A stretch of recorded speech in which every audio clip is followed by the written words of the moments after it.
Quan centenars de milers de joves no poden accedir a un habitatge digne,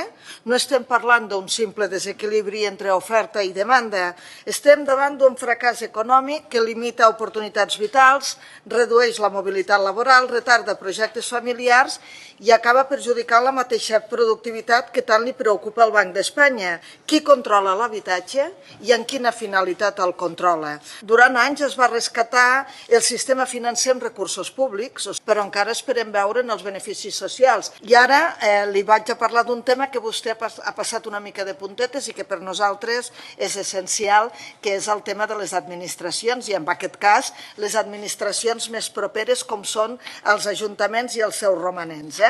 El grup d'Esquerra Republicana van votar favorablement al Real Decret Llei 13/2026, que permet als ajuntaments destinar el superàvit del 2025 a inversions financerament sostenibles i ampliar els terminis d'execució d'aquests projectes. És un pas, creiem, cap a la bona direcció, però continua sent clarament insuficient davant de les necessitats dels municipis. Per tant, cal una reforma de fons de la Llei d'Estabilitat Pressupostària i una reforma del nou model de finançament local. I després aniré ja al tercer bloc i últim, que és la productivitat i el model econòmic, perquè l'informe descriu una economia espanyola que continua creixent per sobre de la mitjana europea, però la pregunta que ens fem és que si aquest creixement està arribant a la majoria social, perquè el Banc d'Espanya parla sovint de productivitat, competitivitat i sostenibilitat fiscal, però en una economia on l'habitatge expulsa els joves, els ajuntaments acumulen recursos sense poder-los invertir i on encara depenem excessivament del turisme,